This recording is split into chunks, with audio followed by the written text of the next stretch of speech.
Assalamualaikum warahmatullahi wabarakatuh. Materi sistem informasi manajemen pada pertemuan kali ini adalah saya akan mencoba menjelaskan mengenai bagaimana mengembangkan dan mengelola sistem. Sebenarnya ini terkait juga dengan materi pengembangan sistem informasi di mata kuliah sistem informasi akuntansi. Jadi sedikit banyak nanti saya akan membahas juga mengenai mengulang kembali sebenarnya beberapa materi di sistem informasi akuntansi karena ada kaitannya juga sama sistem informasi manajemen. Nah, dalam perspektif sistem informasi manajemen, karena sekali lagi lebih kepada proses pengembangan sistem keseluruhan perusahaan. Jadi kalau bukan lebih dari sekedar hanya merubah proses bisnis atau memodifikasi proses bisnis, tapi ini lebih kompleks ya dari di dalam perspektif sistem informasi manajemen ini. Jadi saya akan coba jelaskan ini. Pertama dari masalah dulu. Jadi sebelum mengembangkan atau mengembangkan dalam arti bukan hanya membuat baru ya, tapi memodifikasi suatu sistem yang sudah dipakai gitu, atau benar-benar membuat baru atau menggunakan sistem informasi baru juga termasuk dalam materi mengembangkan sistem informasi ini. Nah, kalau dari perspektif manajemen bisnis suatu perusahaan dimulai dari identifikasi masalah bisnis dulu. Jadi sebenarnya dari yang sudah ada, dari aktivitas-aktivitas bisnis yang sudah ada, masalahnya di mana. Nah, ini bisa dilihat dari prosedur dan rutinitas pada setiap proses bisnis. Nah, disinilah sistem informasi akuntansi itu masuk. Jadi analisanya adalah dari flowchart, dari instruksi kerja yang terkait dengan sistem informasi akuntansi yang tingkatannya adalah transaksi sampai dokumen yang dipakai dari hasil pencatatan sistem informasi akuntansi untuk misalkan analisa mengenai kinerja suatu unit bisnis tertentu. Nah, jadi disinilah sistem informasi akuntansi dijadikan acuan untuk melihat apakah proses bisnis, apakah masalah bisnis ada di dalam tingkatan transaksi. Salah satunya adalah dari tingkatan transaksi. Karena di sini dia akan menggambarkan prosedur ya, menggambarkan rutinitas. Jadi mulainya dilihat dari situ, bisa juga nanti dilihat dari perspektif yang lebih kompleks di tingkat manajerial seperti pencapaian target, ataukah misalkan cost and benefit dari suatu project tertentu. Nanti ada tahapannya sendiri. Nah, setelah itu dari sistem informasinya dilihat apakah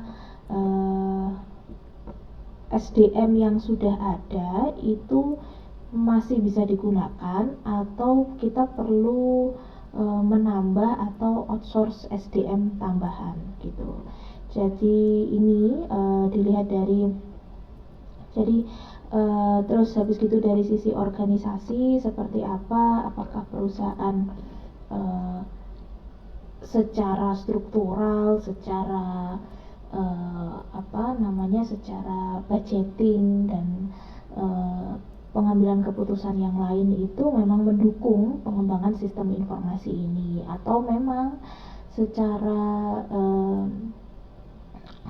perusahaan memang masih belum ada arah untuk ke sana, ada arah untuk untuk perbaikan atau pengembangan sistem ya biarkan, memang itu salah satu pertimbangan dari organisasi itu sendiri. Nah, teknologinya seperti apa?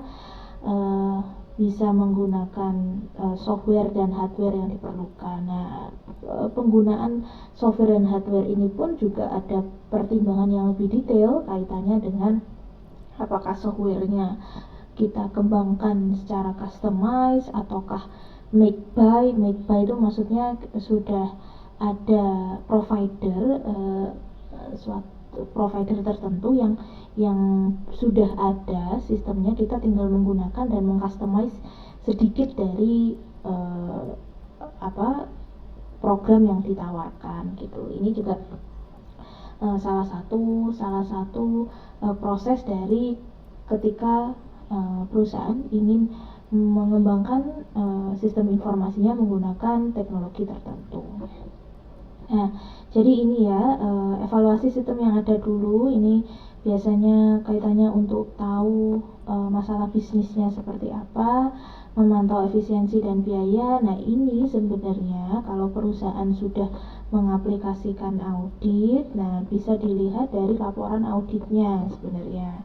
Jadi dari laporan audit itu, dari temuan-temuan audit, baik dari temuan audit keuangan maupun audit manajemen, seperti apa. Nah, masukan dan temuan dan rekomendasi dari audit manajemen maupun opini audit dari audit keuangan itu bisa dipakai untuk mengidentifikasi masalah bisnis ini. Lalu evaluasi prosedur. Nah, ini kalau sudah ada kata-kata evaluasi ini biasanya hasil dari audit ya.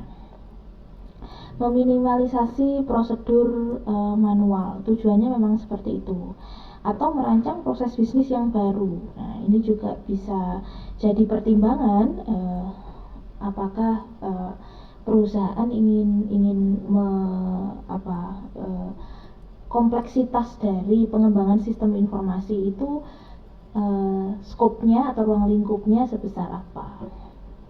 Nah, ini kaitannya sama sistem informasi selain teknologi adalah interaksi dari setiap prosedur pada proses bisnis, bagaimana teknologi itu membantu proses bisnis, atau ada misalkan gini, ada proses bisnis tertentu yang misalkan penggajian ya, apakah penggajian itu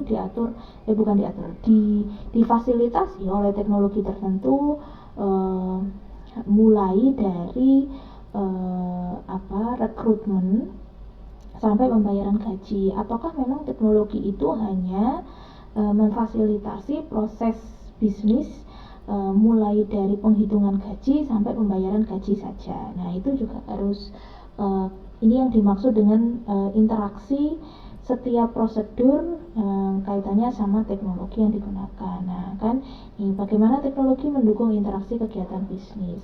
Nah, yang paling penting adalah di sini sebenarnya solusi bisnis. Jadi jangan sampai masalah bisnis yang kita bahas tadi ini atau analisa-analisa dari evaluasi, dari keputusan organisasi dan ruang lingkup teknologi dan sebagainya yang saya jelaskan ini tadi tidak memberi solusi atas masalah dari perusahaan itu. Jadi hanya sekedar ada saja atau sekedar realisasi anggaran saja. Nah, ini yang sering terjadi di beberapa perusahaan. Asal realisasi anggaran, sudah ada realisasi anggaran, sistemnya tidak dikembangkan berdasarkan masalah, tetapi hanya realisasi dari anggaran suatu unit bisnis tertentu atau suatu divisi tertentu. Nah, ini juga menjadi isu dari proses pengembangan sistem.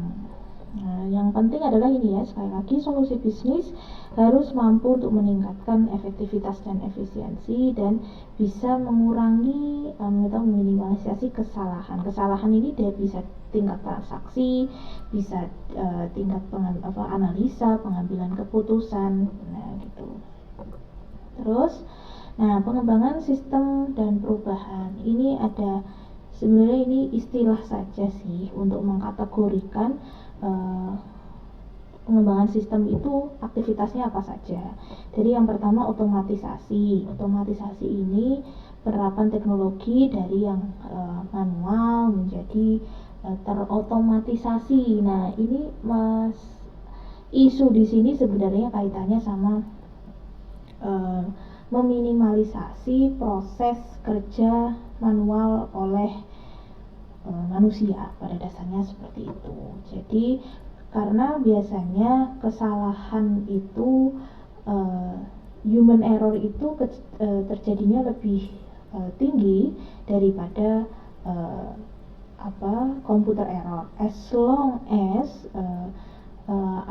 program aplikasi dari komputer itu memang juga dikembangkan dan didesain dan dievaluasi sesuai dengan kebutuhan ya, khususnya kaitannya dengan sekuritas dan sebagainya. Jadi bukan berarti bahwa kalau sudah ada teknologi, ada otomatisasi berarti berarti bebas dari error gitu, tidak. Jadi tetap harus dievaluasi. Nah, itu nanti ada di audit sistem informasi sebenarnya.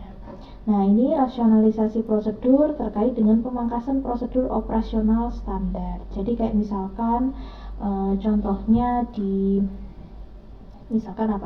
pembayaran pembelian gitu, misalkan semoga kalian masih ingat materi sistem informasi pembelian di sistem informasi akuntansi itu kan ketika kita mau memilih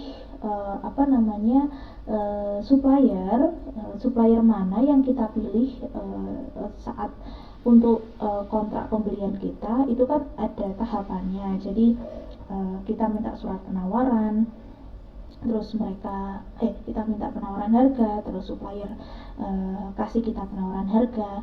Nah, proses memilih mana supplier yang harus kita buat kontrak atau kita dealkan itu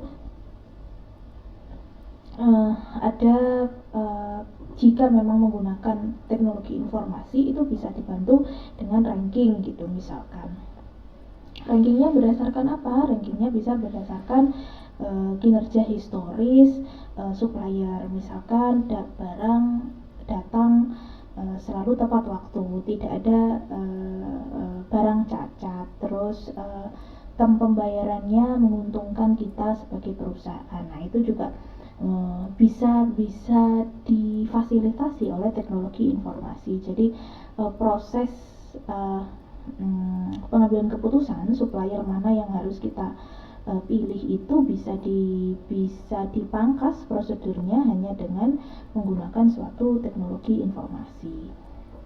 Sama juga sih, ini otomatisasi dan rasionalisasi prosedur ini sebenarnya saling terkait sebenarnya. Rekayasa ulang proses bisnis. Nah, ini proses bisnis dianalisa, disederhanakan dan dirancang ulang. Sebenarnya ini kalau kaitannya sama sistem informasi akuntansi itu adalah ketika waktu itu saya kasih tugas mengenai menemukan kelemahan dari suatu flowchart atau proses bisnis tertentu atau prosedur tertentu. Lalu kalian mendesain mendesain flowchart baru. Nah, ini sebenarnya proses yang kalian lakukan waktu itu adalah rekayasa ulang proses bisnis dan rasionalisasi prosedur sebenarnya. Jadi kalian kan menganalisa kelemahannya apa sih dari prosedur itu, terus apakah memang ada tahapan dari aktivitas bisnis itu yang bisa disederhanakan. Nah, yang terakhir adalah pergeseran paradigma. Ini pendefinisian model bisnis baru dan mengubah sifat perusahaan. Kalau ini sebenarnya perubahan yang cukup besar sih sebenarnya. Jadi pengembangan sistem biasanya modifikasinya prosesnya sudah berupa big project gitu. Jadi contohnya adalah misalkan dulu Netflix itu sebelum serba digital sekarang itu mereka sebenarnya awalnya bisnisnya itu adalah rental DVD sebenarnya, tetapi karena isu perkembangan pasar gitu kan. Jadi mereka merubah proses bisnisnya, merubah dengan digital renting, yaitu digital downloading. Nah itu juga salah satu prosesnya, salah satu contohnya. Nah ini saya coba jelaskan satu-satu mengenai rekayasa ulang proses bisnis seperti apa. Jadi ada manajemen aliran kerja, prosedur dan penyederhanaannya. Terus ini contohnya ada di SIA ya, sekali lagi di flowchart SIA mulai penjualan, itu kan tingkat transaksi ya, penjualan, pembelian, penggajian, pengupahan, dan produksi. Itu contoh kecil dari sekian banyak aliran kerja yang biasanya digunakan oleh perusahaan. Jadi itu salah satu contohnya saja. Sebenarnya kalau misalkan aliran kerja dan prosedur dari perusahaan itu banyak sekali. Jadi itu salah satu bagian kecil yang hasilnya adalah untuk pencatatan transaksi. Tapi pada dasarnya semua prosedur perusahaan itu bisa sangat kompleks, sangat detail sekali. Nah ini aktivitasnya seperti apa, dokumentasinya seperti apa, nah itu yang harus dilihat. Nah langkah-langkahnya seperti ini, saya ganti saja ya. Nah, langkah-langkahnya seperti analisa strategis, yaitu identifikasi proses bisnis yang paling penting seperti apa. Nah ini sekali lagi tergantung jenis perusahaannya. Kalau perbankan biasanya proses bisnis yang paling penting adalah di financingnya gitu ya, atau di marketingnya gitu. Kalau misalkan distributor gitu, analisa proses bisnis yang paling penting adalah penjualan dan pembelian. Jadi sekali lagi ini tergantung perusahaan bukan fungsi business nature atau nature bisnisnya itu seperti apa, itu yang harus dipahami oleh seorang sistem analis. Lalu analisa masalah. Nah analisa masalah ini identifikasi proses bisnis yang paling menghasilkan keluhan dari stakeholder. Stakeholder ini sekali lagi tidak hanya dari customer, tapi bisa juga dari supplier, bisa juga dari misalkan bisnis partner gitu. Jadi mana ini biasanya tahunya dari mana analisa masalah ini yang paling banyak menghasilkan keluhan ini. Sekali lagi ini fungsi audit berperan di sini ya, jadi bisa dilihat dari temuan-temuan auditnya, bisa dilihat dari report masing-masing departemen, di mana beberapa unit bisnis atau divisi tertentu yang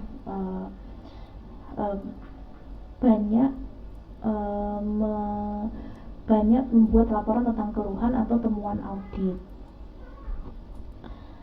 Nah terus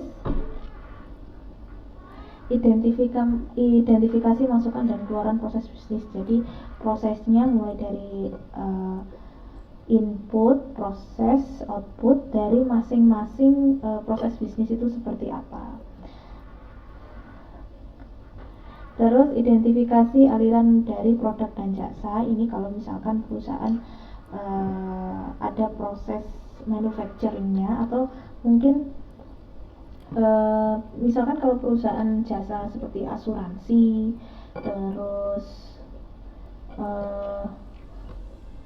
terus tour and travel gitu misalkan, itu proses bisnisnya harus diagram alurnya atau alur proses bisnisnya harus dibuat detail terlebih dahulu untuk bisa dianalisa lebih jauh mengenai masalah dan mana bagian dari alur itu yang paling banyak menghasilkan keluhan. Nah ini langkah-langkah berikutnya.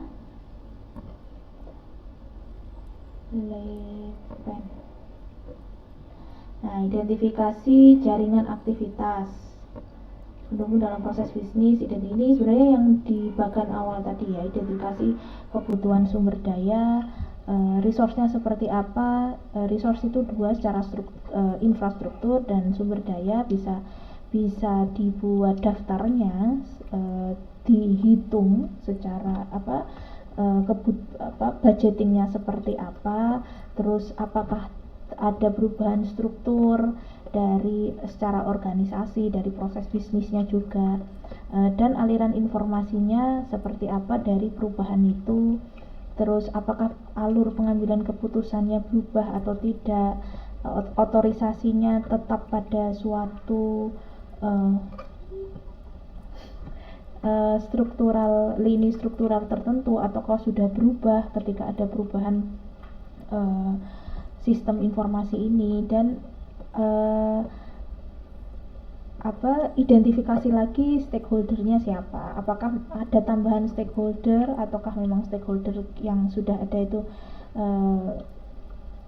tidak ada perubahan lagi. Nah, itu juga harus diidentifikasi. Apakah intinya dari semua perubahan itu, apakah ada perubahan yang terkait dengan stakeholder, proses pengambilan keputusan, aliran informasi, penambahan, pengurangan, atau modifikasi dari sumber daya manusia. Misalkan apakah sumber daya manusianya harus ditambah, ataukah cukup outsourcing, ataukah dipindah dari satu divisi ke divisi yang lain. Nah, itu yang harus dianalisa lebih jauh ketika kita mau mengembangkan sistem. Nah, untuk perbaikan proses, ini sebenarnya sekali lagi terkait dengan hasil audit sebenarnya, baik itu audit manajemen maupun audit keuangan. Jadi namanya saja perbaikan ya, berarti bisa ada masalah atau ada temuan audit yang bisa diperbaiki, intinya gitu. Jadi nah ini sekali lagi bentuknya adalah pemantauan, analisa proses, pengukuran peningkatan kinerja. Nah, ini penting ketika kinerja itu bisa terukur, apakah sudah lebih baik atau tidak ketika ada indikatornya. Jadi misalkan kalian mungkin tahu tentang kinerja keuangan gitu. Jadi dilihat dari return on investment-nya, return on asset-nya, atau growth on sales, atau indikator-indikator profitabilitas yang lain. Ketika ada dari rasio keuangan itu yang memang belum tercapai, nah itu juga bisa dijadikan salah satu indikator di peningkatan kinerja. Atau misalkan lain seperti key performance indikator di suatu departemen tertentu, misalkan yang paling menjadi sorotan memang di marketing sebenarnya ya. Jadi apakah marketing itu proses mulai dari awal penyusunan strategi sampai eksekusinya di penjualan itu bisa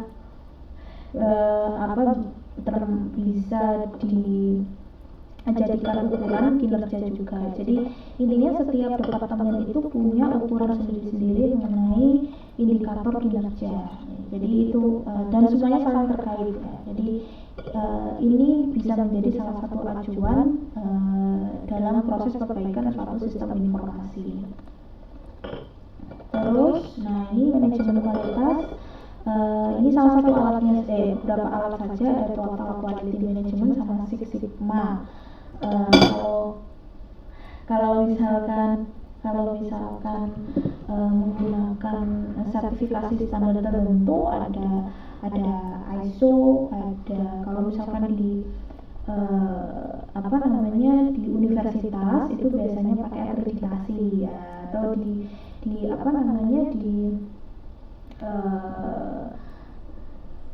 health service management itu juga rumah sakit, puskesmas dan sebagainya, itu sekarang juga ada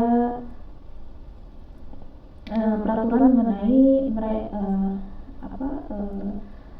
health service management itu juga harus memperoleh sertifikasi dan akreditasi standar tertentu. Nah itu juga salah satunya. Ini total quality management sebenarnya teori saja sih, Six Sigma juga teori. Jadi kalian bisa pakai ini juga di nanti di penelitian kalian. Tetapi ini sebenarnya teori lama sekali, cuman beberapa masih bisa dipakai, tetapi sebaiknya dikembangkan dengan standar-standar terbaru yang lebih bisa mengcover isu terbaru. Jadi kalau sekarang ada yang namanya IRM itu salah satunya, tapi atau Enterprise Risk Management, tapi nggak bisa berdiri sendiri ya. Enterprise Risk Management ini harus bergabung dengan misalkan standar lain seperti JOSOL internal control atau audit manajemen yang lain. Nanti kalian bisa pelajari sendiri di materi audit manajemen juga. Nah ini pengembangan sistem ini sebenarnya saya review lagi dari materi sistem informasi akuntansi. Jadi ini siklus sebenarnya, semoga masih ingat ya. Siklus saja dari mulai perencanaan dan analisa, perancangan, implementasi. Nah nanti di sini ada audit sebenarnya, ini juga ada audit. Perancangan dan analisa ini yang tadi di awal adalah analisa masalah. Nah itu analisa masalah dan solusi gitu ya. Jadi solusi itu masalah intinya adalah ketika sebenarnya solusi itu terkait juga sama strategi dan goal perusahaan sih. Jadi apakah memang ada kesenjangan antara goal perusahaan dengan hasil temuan audit gitu.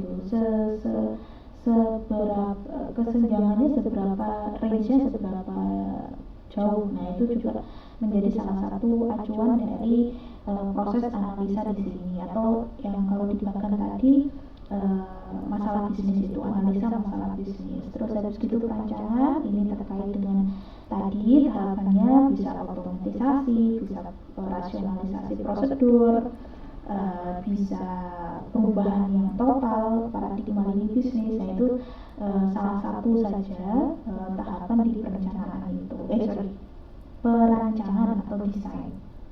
Nah terus ada implementasinya seperti apa, apakah memang masalah yang tadi diidentifikasi memang sudah berkurang, terus hasil auditnya seperti apa. Nah ini tahapannya di sini. Ini siklus saja sebenarnya, ada analisis sistem, perancangan, pengujian. Nah ini uji coba dari sistem yang baru gitu, sistem yang baru atau modifikasi sistem yang lama. Apakah perlu ada konversi, ini terkait sama konversi data dan sebagainya. Pemeliharaannya seperti apa. Nah di pemeliharaan ini nanti terkait sama audit sistem informasi sebenarnya di sini nanti. Terus ini ini sedikit banyak sudah saya jelaskan di sistem informasi akuntansi sih. Kalian bisa atau di referensi lain mengenai pengembangan sistem juga ada beberapa poin yang sama, ada beberapa poin yang berbeda. Kalian bisa cari dan baca lebih banyak. Nah ini pengujian unit, pengujian sistem, ya uji penerimaan, apakah ada konversi, tetap harus ada dokumentasi ya, melatih pengguna dan teknisi. Ini juga salah satu pertimbangan terkait dengan sumber daya manusia yang dibutuhkan. Mengoperasikan sistem, mengevaluasi sistem, modifikasi sistem jika perlu. Nah ini metodologi pemodelan dan perancangan sistem. Ada metodologi terstruktur, jadi digunakan untuk mendokumentasi, menganalisa dan merancang sistem informasi. Orientasinya adalah proses, jadi tindakan mengambil, menyimpan, memanipulasi atau mendistribusikan data. Nah alatnya yang kita pelajari di sistem informasi ini ada data flow diagram, ada diagram struktur, ada flow chart juga. Ini salah satu tools saja ya, salah satu tools. Kalau sebenarnya kalau merancang sistem itu basically harus ada satu biasanya, ada namanya blueprint. Nah itu juga harus dibuat juga di samping DFD, diagram struktur dan flowchart. karena sebenarnya diagram struktur flowchart dan sebagainya itu kan didistribusikan ke departemen masing-masing. Nah, tapi kalau blueprint itu biasanya disimpan oleh unit sistem informasi atau teknologi informasi di perusahaan itu. Kalau misalkan perusahaan itu tidak memiliki unit tersebut, biasanya disimpan oleh controller atau dalam fungsi perusahaan biasanya internal auditor. Nah, itu juga jadi salah satu dokumentasinya. Nah, ini contohnya saja pengembangan diagram alir sistem pendaftaran mahasiswa. Nah, ini seperti ini. Ini kalian juga bisa observasi ya, perubahan diagram aliran data sebelum dan sesudah COVID-19. Jadi sebelum ada COVID-19 ini kan kita sudah ada proses aliran data pendaftaran sampai